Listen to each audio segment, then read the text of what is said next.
예, 이렇게 영광스러운 자리에 초대해 주셔서 진심으로 감사드립니다. 저는 이렇게 큰 자리인지 모르고 그냥 왔는데 굉장히 큰 자리인 것 같습니다. 이거 제 평생에 제일 큰 강의장에서 강의하는 것 같아서 거의 마이크 소리도 막 쩍쩍 울리고 해서 약간 좀 정신이 혼미하기는 합니다만은 편하게 강의를 좀 하도록 하겠습니다. 글쎄요, 이게 잠깐만 제가 원래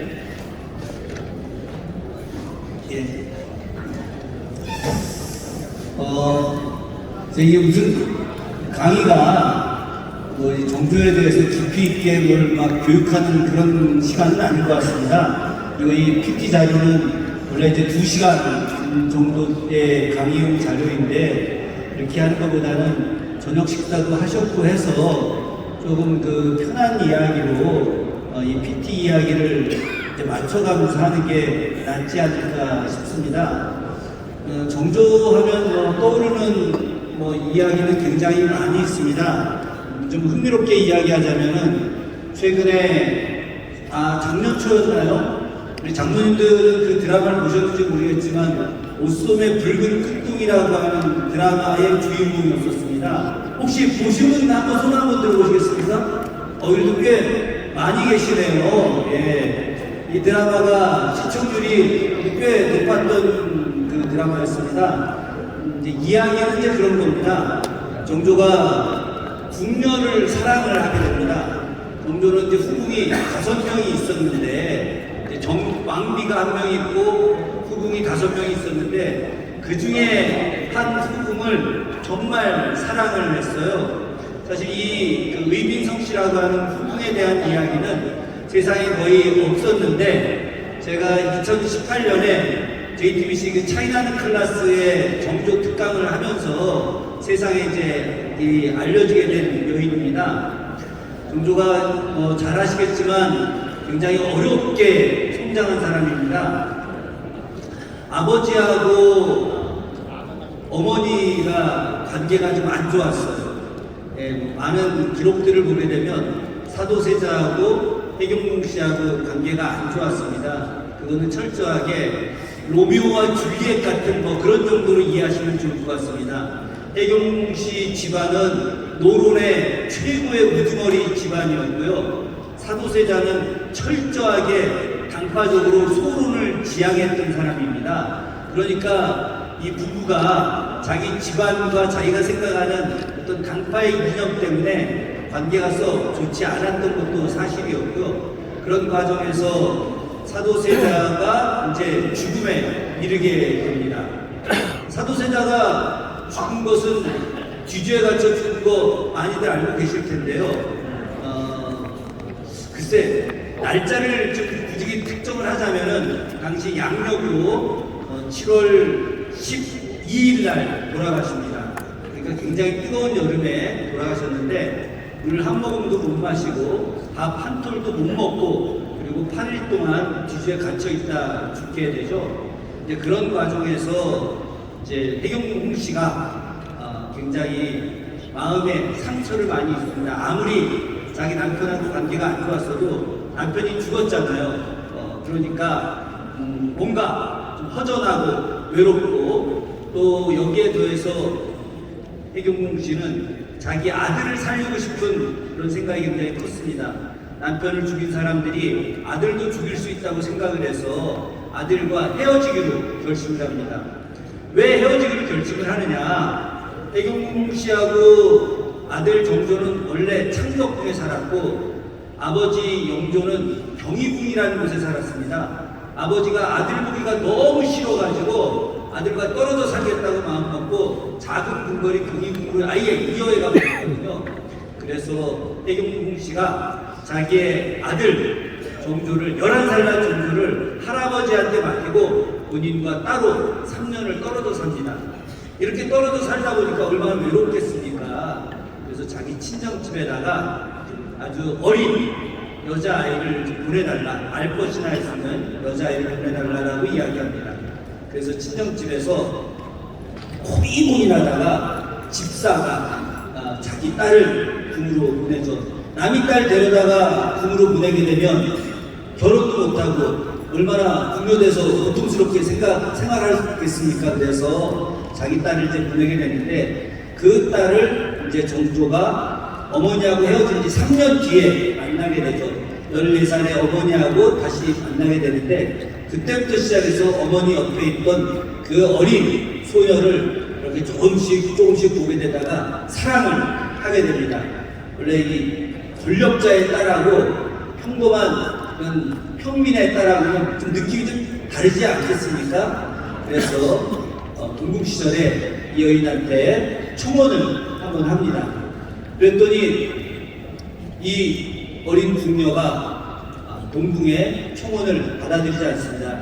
그때 정조가 23살 때 청혼을 하고 이 여인이 18살이었는데 청혼을 받아주지 않죠. 이렇게 이야기합니다.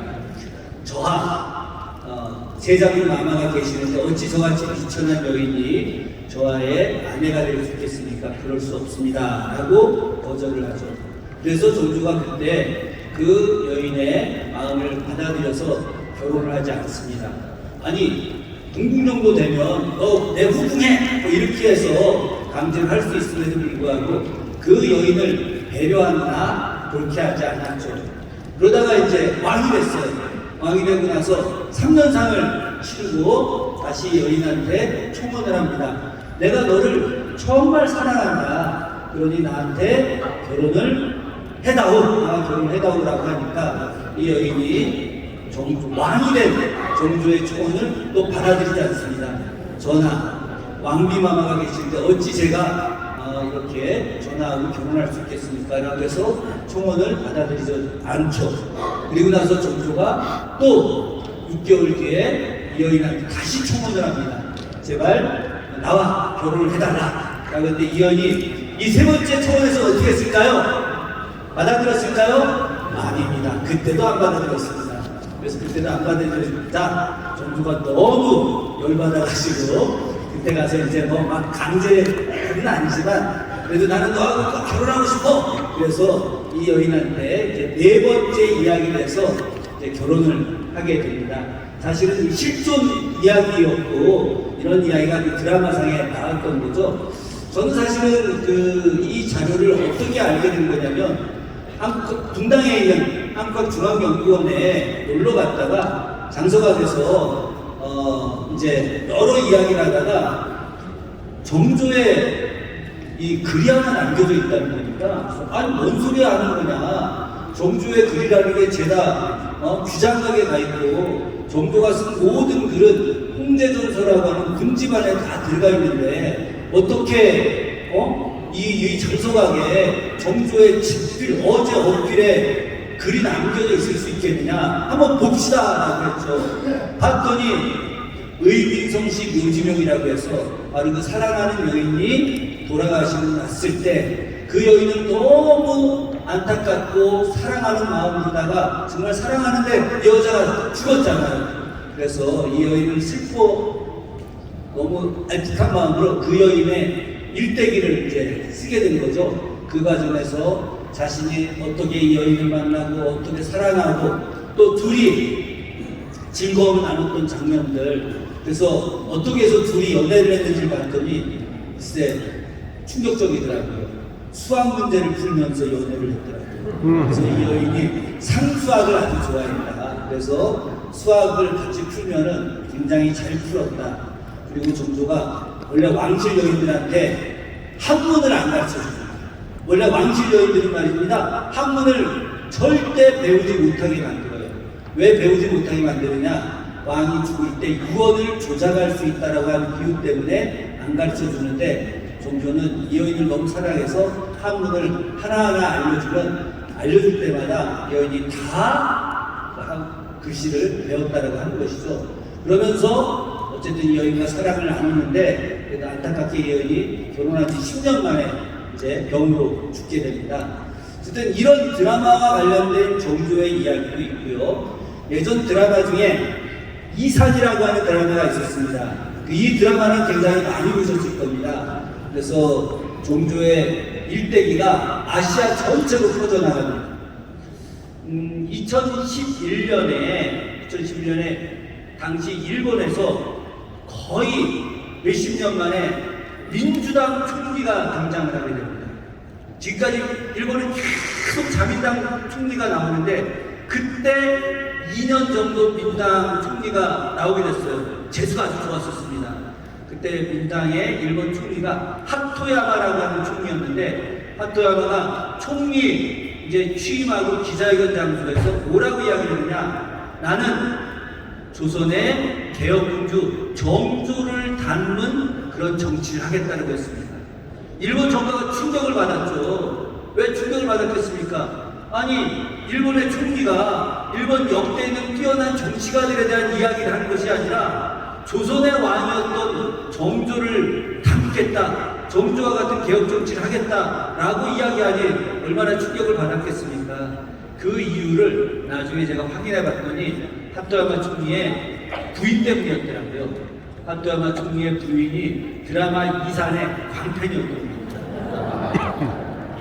여러분 기억나실지 모르겠지만 예전에 배용준 때문에 막 저 남이서 막 난리가 나고, 배용준 때문에 일본에 우리 지금 여성 장로님 연배되시는 분들이 수도 없이 한국에 오지 않았습니까? 일본 남자들은 무뚝뚝해서 자기 아내한테 절대 사랑 표현 같은 걸 하지 않고 집에서 손 하나 까딱을 안 합니다. 그래서 일본 여인들이 집안에서 남편의 사랑도 제대로 받지 못하고 일만 하고, 그래서 굉장히 외로워요. 그런데 그 배용준 나온 드라마에 보게 되면 막 배용준이 헌신적으로 사랑하고 막 이런 거에 완전히 일본 여성들이 감동을 받은 거죠. 그 드라마 이산도 역시 마찬가지로 소년이라고 하는 일개 도화서에 있는 화원을 이 왕이 사랑하는 이야기, 헌신적으로 막 도와주는 이야기, 거기에 이제 일본 여인들이 감동을 받았죠. 제가 한 10년 전쯤이었나요? 그때 전국에서 가장 유명한 이 아이돌 기획사에 역사 교육하러 다닌 적이 있었습니다. 왜 아이돌 기획사에 역사 교육을 하러 갔느냐? 그때 아주 유명한 여자 아이돌 그룹의 아이들이 TV에 나와가지고 안중근 의사 사진을 보고 이게 누굽니까? 라고 했는데 이토 히로부미 아닙니까? 뭐 이런 식으로 이야기를 해가지고 그때 문화부가 충격을 받아서 이 아이돌 그룹 아이들이 이렇게 나가면은 해외에 나가서 제대로 일을 할 수 없다고 판단해서 이 아이들한테 문학교육, 철학교육, 역사교육을 시키자라고 해서 역사교육의 대상자로, 이제 역사교육 교수자로 제가 이제 선정이 된 거예요. 제가 유명한 연예기획사를 다녔는데 가면 일본 여성들이 몇십 명씩 그 기획사 앞에 하루 종일 서 있습니다. 아무것도 하지 않고. 연예인들이 나오는 거 잠깐이라도 얼굴 보는 게 이분들 소원이어가지고 이렇게 서 있어요. 믿지 않으시겠지만 그게 당시 현실이었었습니다. 근데 그 여인들이 가장 좋아했던 사람이 거꾸로 정조였던 거예요. 그 드라마를 통해서. 그래서 하토야마 총리의 아내가 자기 남편 하토야마 총리한테 맨날 정조 이야기하고 이산 드라마 보게 하고, 그러다 보니까 하토야마 총리도 정조를 갖다가 홍보를 하게 됐었던 거죠. 뭐 드라마 이야기하자면 굉장히 많이 있는데 제가 오늘 이제 진짜 이야기하고 싶은 것은 뭐였느냐, 바로 정조가 다른 국왕들과의 가장 큰 차이점은 무엇이냐, 요 세네 가지만 말씀을 드리려고 합니다. 자, 한번 볼까요? 정조가 어떤 사람이었는지. 이렇게 넘겨야 되겠네요. 우리 역사에서 가장 뛰어난 군주를 세종하고 정조 보통 이렇게 이야기합니다. 정조 시대를 문예 부흥의 시대다 보통 이렇게 이야기하는데, 그 문예를 다시 부흥하겠다. 그럼 그 시대가 어느 시대냐? 그 시대가 세종 시대입니다. 세종은 정말 훌륭한 군주죠. 세종하면 떠오르는 건 당연히 한글 창제 아니겠습니까? 한글 창제, 이건 너무너무 놀라운 일입니다. 왜냐하면 백성들한테 읽고 쓰게 해주는 거지 않습니까? 그건 지식과 정보를 공유하자라고 하는 것이죠. 그건 세종의 놀라운 내용들입니다. 혹시 천문이라는 영화를 보신 적 있나요? 천문? 네, 천문 영화 보셨죠? 천문 영화 보면은 마지막에 장영실이 만든 수레가 바퀴가 빠져나가서 세종이 그 수레를 타고 가다가 넘어집니다. 그래서 장영실이 유배를 가게 되죠. 그럼 왜 세종이 굳이 그런 말도 안 되는 일을 만들어냈느냐? 바로 장영실과 함께 세종이 천문을 연구했기 때문입니다. 천문을 연구하는 것, 별자리를 연구하는 것은 황제만이 할 수 있는 것인데, 세종은 저 별자리를 연구해서 뭘 만들고 싶어 했느냐? 달력을 만들고 싶어 했습니다. 조선이라고 하는 나라는 달력을 만들 수 있는 나라가 아니었습니다. 달력은 황제만 만들 수 있었습니다.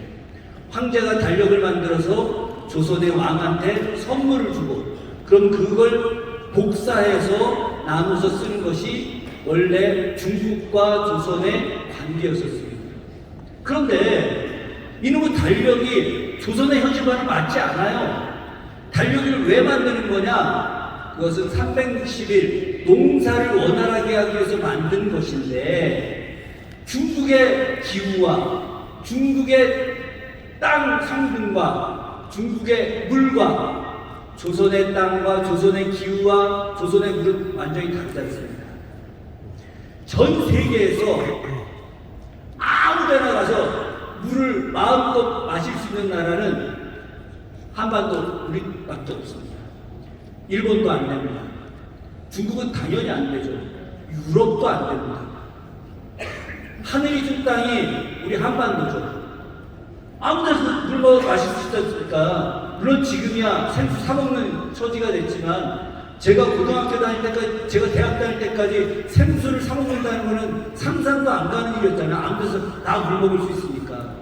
이렇게 우리 물이 좋기 때문에 우리 물로 만드는 곡식과 중국의 곡식들이 저는 다르거든요. 토양이 다르니까. 그런데 중국 달력대로 농사를 짓게 할 수는 없으니까, 바로 세종은 그 중국 달력과 다른 조선의 달력을 만들고 싶어 했어요. 백성들을 행복하게 하기 위해서, 백성들을 부유하게 하기 위해서.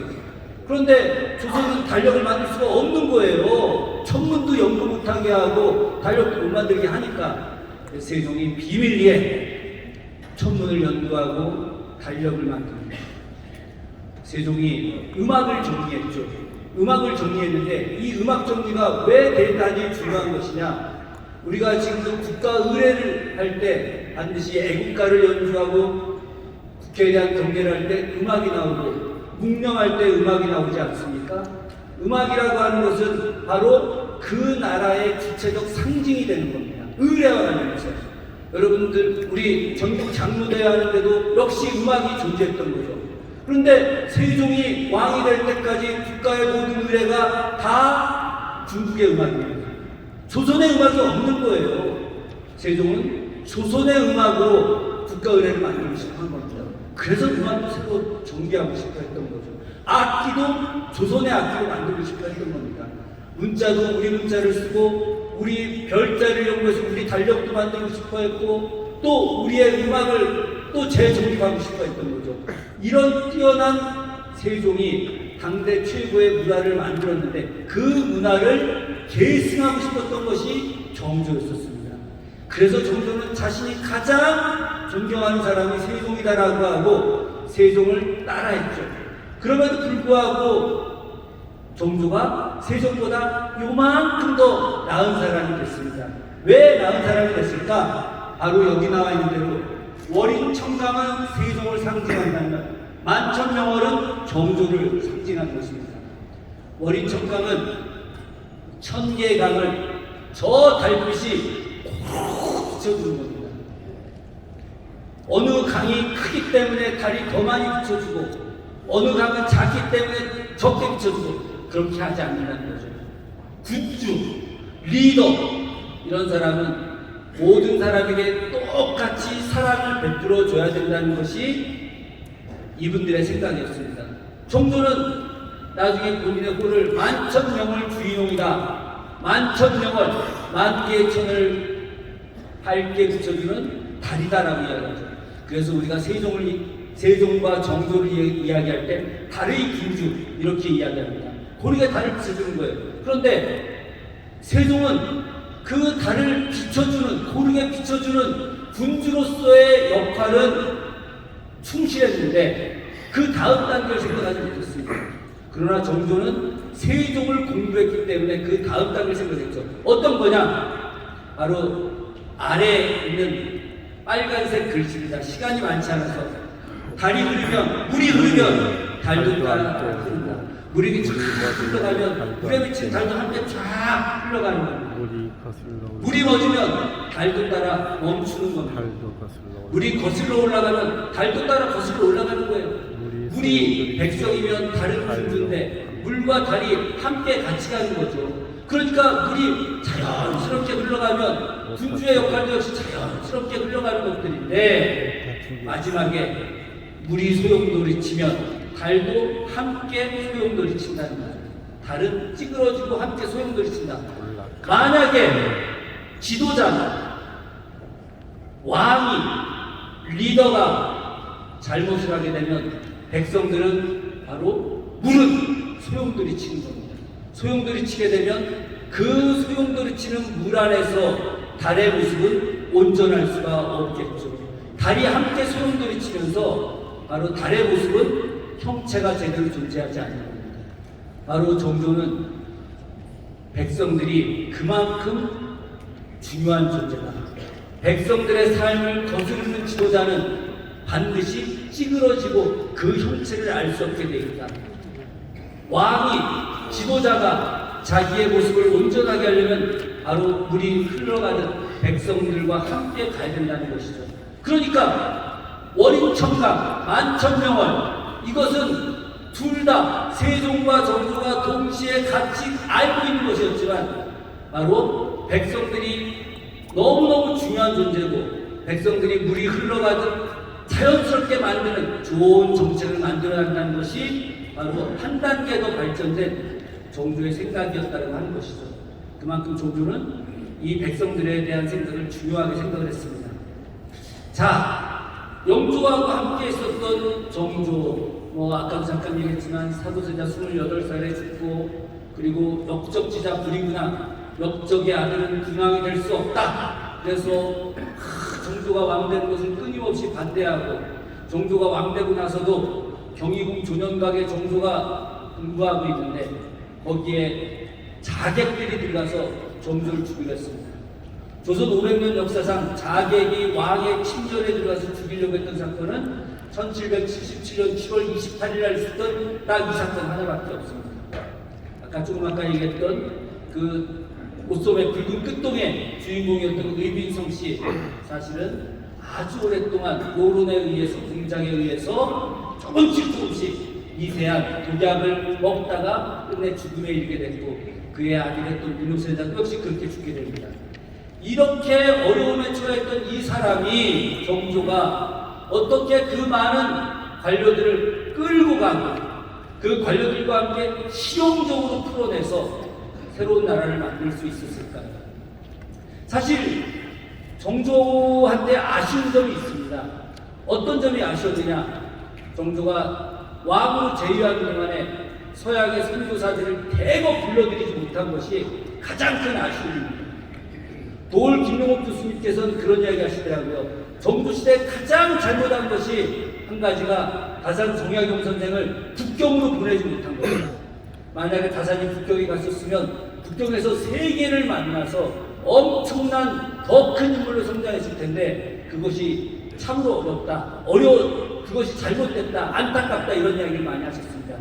제가 도올 김용옥 교수님하고 함께 강의를 많이 다녔습니다. 동학특강하면 같이 정읍에 가서 선생님이 1부하고 2부는 저하고 반반씩 하고 3부는 제가 하고 이런 식으로 다니면서 선생님 옆에서 공부도 배우고 또 같이 강의도 하고 이러고 한 몇 년을 같이 다녔습니다. 그때 제가 선생님한테 드렸던 말씀이, 선생님, 정조가 정약용 없으면 정치를 제대로 못하는데 어디 국경에 보낼 시간이 있었겠습니까? 그나마 자기가 사랑했던 신하들 중에 보낼 수 있었던 사람이 박제가, 또 유득공, 또 이덕룡, 이런 사람들이었겠죠. 그때 박제가가 중국에 가서 서양 선교사들을 만납니다. 서양 선교사들을 만나서 너무 깜짝 놀랍니다.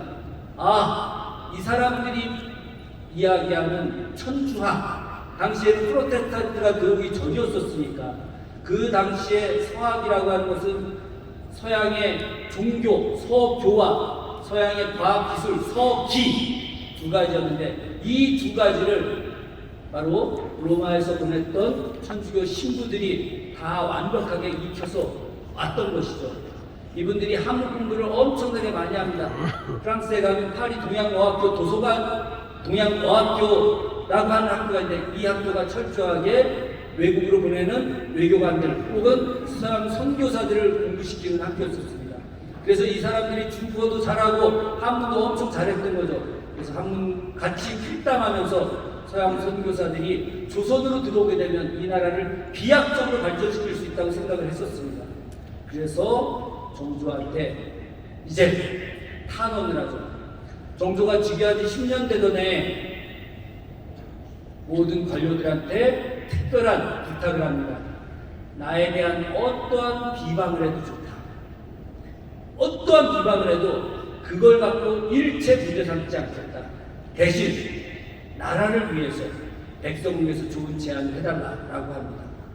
박제가가 그때 했던 제안이 무엇이었냐? 엄청난 제안이랍니다. 그 첫머리에 이렇게 이야기하죠. 전하! 저는 전하가 너무 용기가 없어서 전하가 부끄럽습니다. 일개 서울 출신의 주장각 검소관이 정조의 명으로 북경을 2번 다녀왔는데 갔다 와서 임금한테 하는 이야기가 전하! 당신 용기가 없어서 저 쪽팔립니다! 이런 이야기 하는 겁니다. 그 용기는 무엇이었느냐? 바로 서양의 선교사들을 불러들이지 못하는 그 것이었죠. 당시 유학자들이 바로 기독교를 어마어마하게 배척합니다. 기독교가 갖고 있는 그런 평등 사상, 그리고 하느님을 존중하는 천주 신앙 사상, 그리고 제사를 지내지 않는 이 사상, 그러니까 유일신인 하느님을 이외에 어떠한 것도 섬겨서도 안 된다라고 하는 이런 것 때문에 제사를 지내지 않는 것은 천하의 역적이다. 그러니 이 신앙은 절대 받아들일 수 없다라고 하는 것이 당대 유학자들의 고루한 생각이었었고, 이런 생각 때문에 정조도 역시 함부로 그 신앙을 받아들이기 어려웠던 거죠. 그런데 박제가는 과감하게 이야기합니다. 이 서양의 선교사들을 받아들이고 이 기독교 문화를 받아들여야만이 조선의 잘못된 이 낡은 문화를 청산하고 백성들을 위한 새로운 산업 기술과 경제 활성화 그리고 새로운 문명을 만들어낼 수 있다. 근데 정조가 답변을 보냅니다. 나도 꼭 그렇게 하고 싶다. 조금만 기다려라. 정말 조금만 기다리면 내가 신하들을 다 설득해서 이 문제를 해결할 것이다 라고 이야기했는데 정조가 사실은 끝내 그 문제를 해결하지 못했습니다. 그것은 정조의 한계일 수 있었죠. 그래서 정조가 정조 재위 내내 천주교를 엄청나게 보호를 많이 했지만 그 유명한 윤지충과 권상현이라고 하는 이 두 사람이 자기 어머니의 신주를 불태운 것을 이제 막지 못한, 그분들이 불태운 것에 대해서 그냥 유배형으로 끝내려고 했는데 유배가 아니라 사형을 시켜야 된다고 하는 엄청난 상소들을 끝까지 막아내지 못하고 이 두 사람에게 사형을 시킨 것, 이것은 정조가 갖고 있는 한계일 수는 있었으나 그럼에도 불구하고 정조가 정말 많은 자신을 죽이려고 했던 적들, 그리고 그 많은 노론이라고 하는 당파 고루한 세력들, 이 사람들 갖다가 아우르면서 새로운 문명을 만들어내는 것은 우리가 높이 평가해볼 필요가 있다고 하는 것이죠. 그럼 그게 어디서 나온 거냐? 바로 여기에서 나온 겁니다. 저는 한국 사회에서 가장 큰 병폐가 이제 사람에 대한 존중이 사라졌다는 겁니다. 얼마나 심각한 일입니까? 어느 순간 우리 사회가 대낮에 길 가다가 칼 맞아 죽는 이런 사회가 돼버렸죠. 존중감이 전혀 없어지고, 거기에 더해서 성적을 위해서 조금 더 권력 있고 힘 있는 아이들이 자기보다 못난 아이들을 괴롭히는 것, 이것에 대해서 벌을 주지 못하는 사회. 힘 있는 권력자의 아들이 자기 친구가 자기 마음에 들지 않는다고 머리를 잡아서 책상에 300번이나 진이겨도 아무런 잘못이 없이 명문대학에 가는 이 황당한 나라, 이게 언제부터 이렇게 된 건지 우리는 알 수 없는데, 이것이 왜 이렇게 됐느냐? 너무 오만해지고 인간에 대한 존중과 예의가 상실됐기 때문입니다. 그래서 정조는 어땠느냐? 정조는 겸손과 더불어서 철저하게 사람에 대한 존중과 예의를 갖고 있었습니다. 정조가 이렇게 이야기합니다. 사람들은 다른 사람을 비하하면서 자신을 높이려 한다. 그러나 나는 평생 미천한 마부에게조차 이놈저놈 해본 적이 없다. 제가 정조를 연구하게 된 가장 결정적인 대목이 바로 홍제전서에서 이 문장을 읽고 나서입니다. 깜짝 놀랐습니다. 맞습니다. 사람들은 다른 사람들을 은근히 비하시키면서 자기를 높이려 하죠. 가장 대표적인 그런 거 아닙니까? 야, 쟤 어느 대학 출신이야? 이런 거 제일 많이 하죠. 쟤 공부 좀 했어? 쟤 몇 평짜리 집에 살아? 쟤 지금 어디 사는데? 아, 저 무식한 게, 이러면서 내가 엄청 대단한 것처럼 이야기합니다. 이게 보통 사람들, 물론 다는 아니지만, 그러나 자기를 드러내고 싶은 사람들이 이렇게 하는 경우가 많이 있습니다. 그런데 정조 본인이 왕이 당시 가장 높은 사람입니다. 조선시대는 아무리 미약한 왕이라 하더라도, 신하들이 이 왕을 다 흔들고 뭐 다 한다 하더라도 이 왕을 쳐다볼 때 직접 보지 못합니다. 영의정, 좌의정, 우의정도 무릎 꿇고 이마를 마구 바닥에 대고 이야기하는 것이 조선 500년 끝날 때까지의 모습입니다. 이런 대우를 받았던 왕이 이야기합니다. 나는 평생 미천한 마부에게라도 이놈저놈 해본 적이 없다. 사람을 사람답게 대우하니까 미천한 마부한테는 야, 이 자식아, 이놈아, 저놈아, 이렇게 하지 않았다는 거죠. 그러니 그 마부들이 얼마나 감동받았겠습니까? 조선시대 때 힘 있는 사람들 아무리 죄를 많이 지어도 빠져나가고, 힘없는 사람들 죄가 없어도 죄인으로 살아가는 경우, 우리가 요즘 흔히 하는 이야기대로 유전유죄 엄청나게 많았습니다.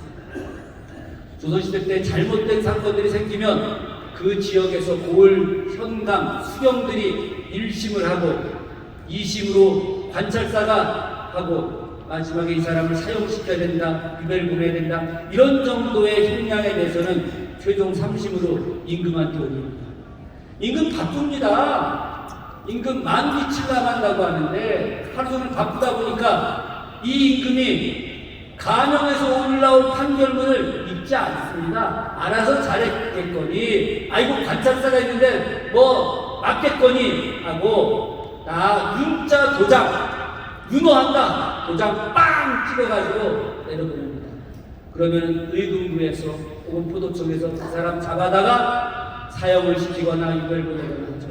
그런데 그 사람들 중에 잘못이 없이 억울하게 죽은 사람이 없다고 누가 장담하겠습니까? 정조는 이 한 사람 한 사람을 살려야 된다고 생각했습니다. 그래서 어떻게 했느냐?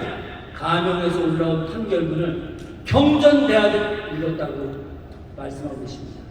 공자님이 쓰셨던 사서 5경을 읽듯이 바로 간영에서 올라온 판결문을 읽으니까 하나하나 무릎 꿇고 앉아서 차분하게 읽으니까 잘못된 내용들이 수두하게 나온 겁니다.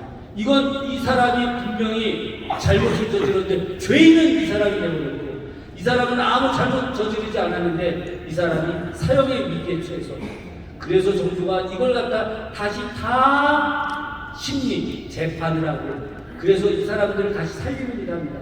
이때 정조가 직접 재판한 것이 옛날에는 재판을 심리라고 했으니까 그래서 그 책은 심리록이라고 하는 이름으로 따로 나와 있는데 정조가 이렇게 이야기합니다. 내가 판결문을 경전대학에 읽어서 정확하게 다시 재판을 해서 사람을 살린 게 무려 150명이 넘었다라고 이야기합니다. 사실 전체 인구로 보자면 정조제의 24년 만의 역사를 보자면 150명이 아무것도 아닐 수도 있겠지만 그러나 한 사람 한 사람의 생명은 너무 중요하기 때문에 정조가 살렸던 그 150명은 당시 조선시대의 인구 1000만의 인구와 하나도 다르지 않는다고 저는 생각을 합니다. 이게 바로 정조라고 하는 사람들, 사람에 대한 예의 존중. 그러니까 정조가 즉위하고 나서 서울제도 없애버리지 않습니까? 그 사이에 서울은 성균관 시험에 볼 수도 없었고 대과 시험 볼 수도 없었거든요. 정도 즉위하고 나서 아니 서울들이 이렇게 차별받아서 되겠느냐. 그래서 그 전에 있었던 잘못된 제도를 없애버립니다. 서울 제도를 없애니까 적자들이 난리가 났죠. 뭐라고 했겠습니까? 전하! 선대왕께서 300년 동안 350년 동안 지켜왔던 이 제도를 왜 전하가 없애십니까? 기득권들이 늘 하는 이야기가 그거 아닙니까? 이전에 했었는데 왜 당신이 없애려고 하느냐? 아 이거 지금 시기상조입니다. 다음에 하면 됩니다. 그런데 시기상조 하다가 죽는 날까지 없어지지 않는 거죠. 정조가 이야기합니다. 선대왕 때 했던 일이라 하더라도 그러나 그것이 잘못된 일이라면 내때 바꾸는 것이 맞는 것이다. 서울제도 없애버립니다. 제가 정조가 1800년 6월 28일 날 이 날짜가 양력으로 올해 환산하면 8월 14일입니다. 지난주에 정조가 돌아가신 날인데 정조가 1800년 6월 28일 49살의 나이로 돌아가신 것을 가장 가슴 아프게 생각하는 것은 무엇 때문이냐? 바로 노비 제도를 완전히 없애지 못한 것 때문입니다. 정조가 제위 24년 동안 3번에 걸쳐서 노비 제도의 완벽한 혁파를 위한 대토론회를 개최합니다.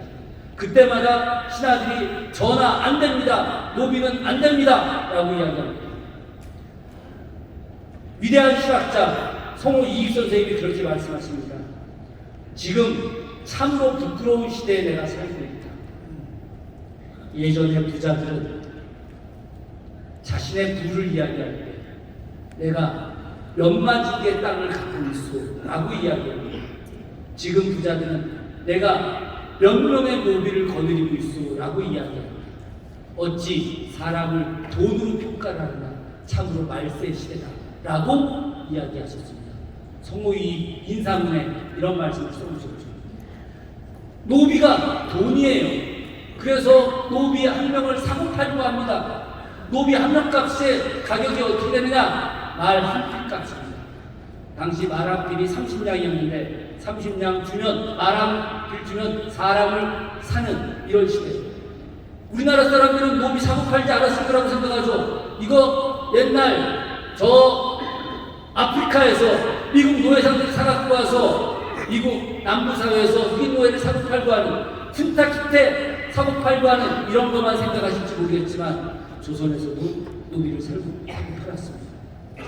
정조는 이런 제도 자체를 완전히 없애버립니다. 정조가 신하들한테 그때 설득했던 말씀이 있습니다. 인간으로 태어나서 어찌 귀한 자가 있고 어찌 천한 자가 있겠느냐. 고로 이 세상에서 가장 슬픈 존재는 노비들이다. 고로 마땅히 노비는 혁파되어야 한다라고 말씀하셨고 이 안을 단순하게 말로만 하는 것이 아니라 이걸 풀기 위한 실천적 대안을 마련해 놓으셨던 거죠. 국가가 재정을 튼튼하게 해서 노비를 혁파하는 데 있어서 그 노비 혁파 대금을 정부가 책임지고 제공하는 이 안을 마련해 놓은 겁니다. 그래서 3대가 있으면 윗대하고 아랫대 2대는 즉시 혁파, 그리고 가운데 있는 사람은 주인과 고용관계로 급여를 받는 체제로 나가게 되는 이런 방안을 마련해서 1800년 1월에 통과를 시킵니다. 1년 뒤에 시행합니다. 그런데 안타깝게 그 법을 통과시키고 난 5개월 뒤에 정조가 돌아가시면서 그게 시행이 안 됐습니다. 그 다음에 1월 달에 순조가 9살 난 나이로 즉위를 했는데 그때 창덕궁 도남원 앞에서 공노비, 관청수송 노비 문서를 사흘 동안 태웁니다. 그때 순조실록에 이렇게 써 있습니다. 선대왕께서 조선에 있는 공사노비 모두를 혁파하려고 하셨는데 안타깝게 돌아가시면서 사노비, 개인 노비를 혁파할 수 있는 상황이 못 돼서 일단 내가 관청수송 공노비만 혁파하고 개인 노비는 차차차차 혁파하려고 한다. 그래서 먼저 노비 문서를 태웁니다. 노비 문서를 사흘 동안 창덕궁 도남 앞에서 태웁니다. 만약에 정조가 살아있었다면 어떻게 됐을까요? 전 세계에서 가장 첫 번째 평등 국가가 됐을 겁니다. 이런 것들이 바로 정조가 인간에 대한 존중과 예의를 갖고 살았기 때문에 만들어질 수 있는 정책이었죠. 국민정음 적극 활용한다.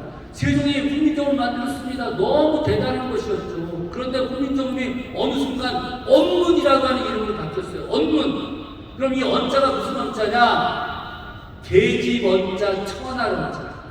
정확히 말씀드리자면 계집들이나 쓰는 천한 문자라고 하는 겁니다. 조선시대 때 여인들은 남성들에 비해서 낮은 대우를 받았던 건 우리가 다 인정할 수 있는 거 아니겠습니까? 그래서 계집들이나 쓰는 낮은 글, 허접한 글에서 이 정음, 바른 글, 백성들을 높이 가르칠 수 있는 이 바른 글을 언문이라고 하는 이름으로 격화시켰죠. 활용을 못하겠습니다. 한번 뒤집어 볼까요? 세종이 국민정음을 만들어서 만든 책이 몇 개가 있습니까?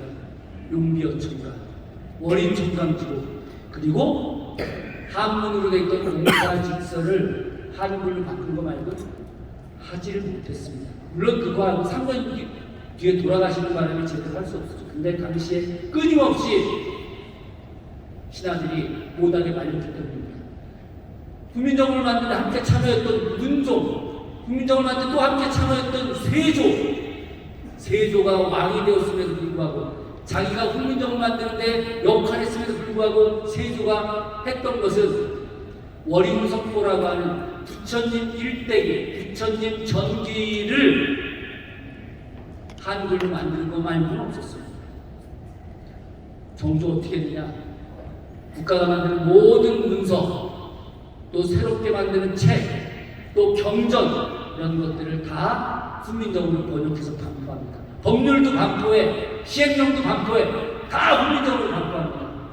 지식과 정보를 공유해서 백성들이 똑똑해지게 만들고 기득권 세력들이 잘못된 것을 백성들이 직접 이야기해서 이것은 잘못된 것입니다. 이렇게 해서는 안 됩니다. 라고 하게 하는 것이 바로 정조의 생각이었고, 실제 정조 시대가 활자의 시대, 문자의 시대, 훈민정음의 시대로 바뀌어 나갑니다. 이것이 바로 백성들을 존중하게 했던 것이죠. 여기 보시게 되면 이 도락을 보시겠습니까? 요 가운데 잠깐만요. 저 돌이 어떤 돌이냐? 조선시대 말을 타는 사람들, 임금이 말을 타거나 장수가 말을 타거나 양반이 말을 타거나 항상 사람의 등을 밟고 올라탑니다. 양반들은 노비의 등을 밟고 올라타고 그걸 권위라고 생각합니다. 내가 저 상대방을 밟고 올라가는 것들, 이것이 권위라고 생각합니다. 정조는 사람의 등을 밟고 올라타기가 싫었어요. 그래서 자신의 전각 앞에 저렇게 돌을 만듭니다.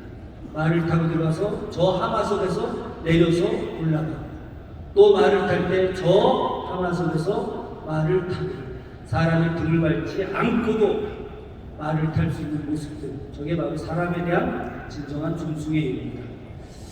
공사 16발 이야기가 너무 길죠.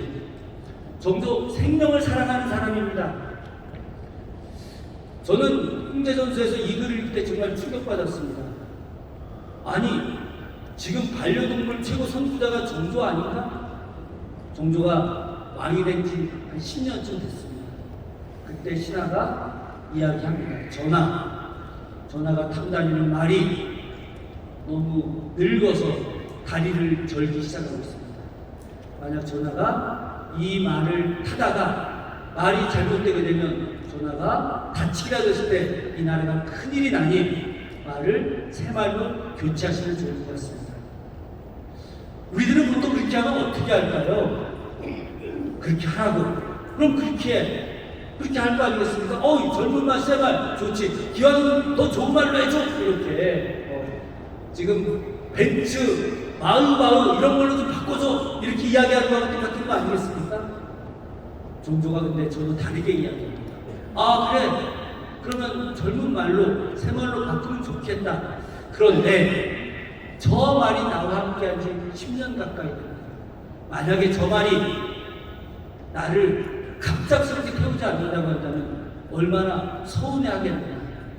이 말도 익숙한 겁니다. 여러분 혹시 옛날 삼국사기에 나오는 김유신 열전조에 김유신이 맨날 술 먹으러 천관여집에 다녔잖아요.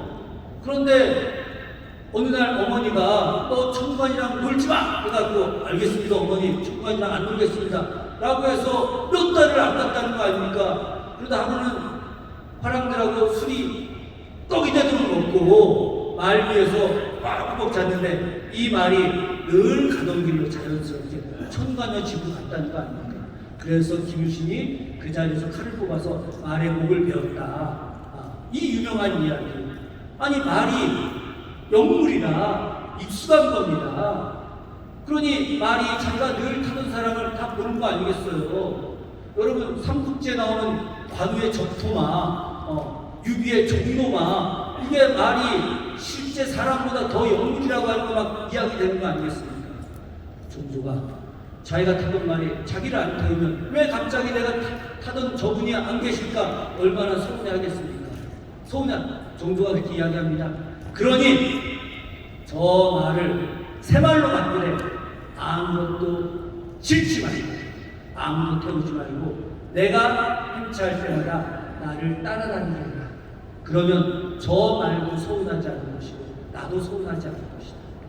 말까지는 생명에 대해서 이 자체가 생명을 존중하고 생명을 갖고 있기 때문에 그 생명에 대한 존중감이 있다는 거죠. 어느 날 제가 지금 시계가 없어가지고 시간을 5분만 남겨놓으면 알려주시기 바랍니다. 제가 시계가 안 저기 있군요. 딱 이제 10분 남았습니다. 어미새에 대한 이야기인데요. 종조가 신하들하고 회식을 잘합니다. 제 박사 논문 내용 중에 하나가 종조의 군신공치 이야기입니다. 임금과 신하가 함께 정치하는 이야기. 제가 2015년인가쯤에 종조의 연회 정치에 대한 논문을 한 편 썼습니다. 창덕궁 후원 혹시 가보신 분 계신가요? 옥류천 계곡? 그 옥류천 계곡은 정조 이전까지 신하들은 단 한 명도 들어간 적이 없는 국왕만의 공간입니다. 국왕의 전유 공간이에요. 종조가 이 공간을 신하들하고 함께 나눕니다.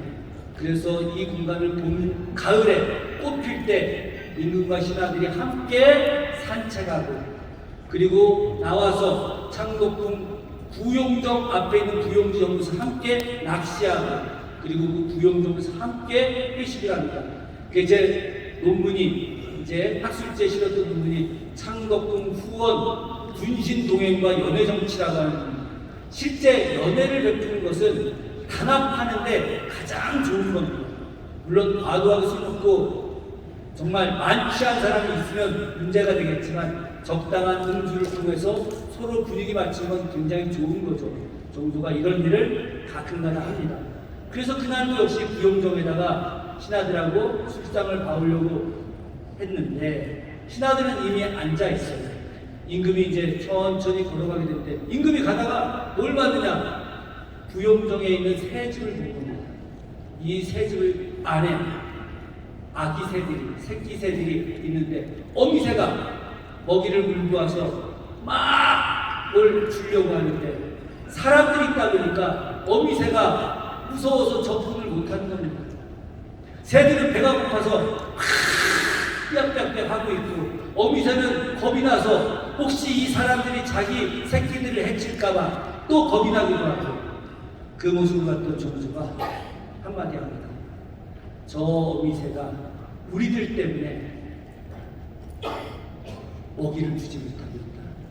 우리는 여기서 연애하지 않아도 상관없으니 우리는 저 자리를 옮기고 저 어미새가 새끼들에게 먹이를 주게 하자 라고 해서 회식 자리를 옮기게 합니다. 아무것도 아닌 것 같죠? 그러나 아무것도 아닌 게 아닙니다.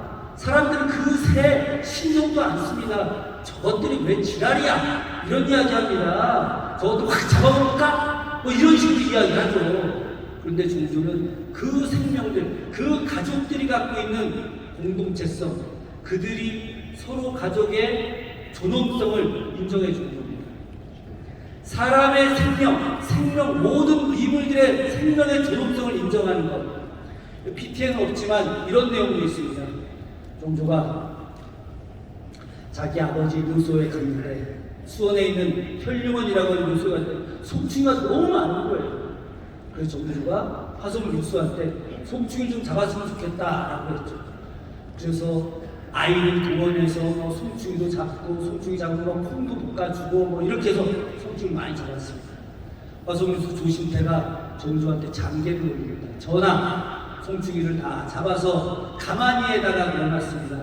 이거 불태워 죽이려고 하는데 윤호해 주십시오. 정조가 이렇게 답변을 보냅니다. 송충이가 아무리 미물이지만 생명이 있는 존재다. 그 생명을 우리가 함부로 태워서 죽일 수 없다. 그러니 그 앞에 천이 흐르는데 송충이 가마니를 그 천 위로 띄우게 되면 우리 흘러가 나오는 나뭇가지에 걸려서 무트로 올라와서 살 수 있을 것이다. 그러니 불에 태워서 죽이지 마라. 이렇게 이야기합니다. 그건 홍제전서뿐만이 아니라 정조 실록에 아예 나와 있는 이야기죠. 저는 정조가 다른 군주, 다른 리더들과 가장 큰 차이점은 이처럼 인간에 대한 존엄, 또 모든 미물에 대한 생명에 대한 존엄을 인정하고 살아간다는 것이죠. 그런 측면에서 마지막 이야기 하나만 하겠습니다. 정조가 문화의 다양성을 인정합니다. 조선시대 어떤 시대입니까? 숭유억불 시대입니다. 숭유억불 시대에 정조가 석가가 말하는 자비가 공자님이 말씀하신 인과 하나도 다르지 않다. 신하들 충격받죠. 아니 감히 어떻게 공자와 석가모니를 비교합니까? 공자님은 만세 동안 내려오는 삽도 스승님이시고 당시 석가모니를 뭐라고 불렀냐? 석씨라고 불렀습니다. 석씨. 김씨, 이씨 할 때처럼 석씨. 저 석씨가 이야기한 자비가 공자님 만세사토가 이야기한 유교의 인과 다르지 않다, 같다. 이렇게 충격적인 이야기를 정조하는 거죠. 양명아 사문난적이라고 했는데 사문난적 아니다. 양명아 내가 읽어보니 지행합의를 하는데 가장 좋은 거다.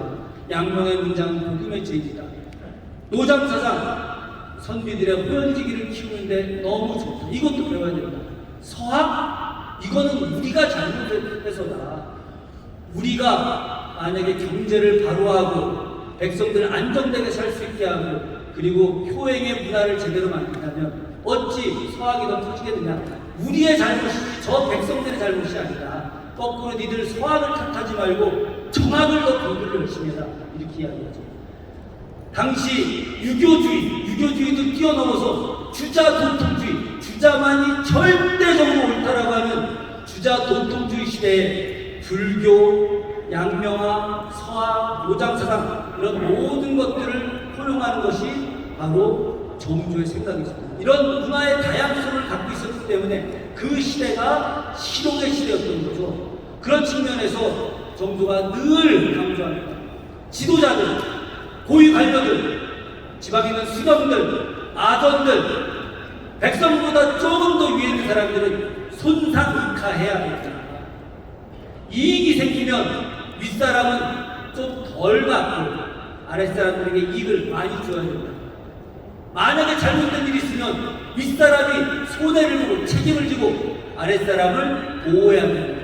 이게 손상익하죠. 그런데 어느 순간 대한민국 사회가 손상이카가 완전히 사라졌습니다. 수많은 사건들이 벌어지고 이태원에서 수많은 생명이 돌아가시고 얼마 전에 세수군 생명 돌아가시고 또 청주의 오송촌에서도 많은 사람들이 죽었는데 윗사람들이 단 한 명도 책임지지 않고 오로지 아랫사람들에게만 전가하고 있습니다. 이게 올바른 사회입니까? 손상이카를 하지 않는 사회는 절대 올바른 사회가 아닌 것이죠.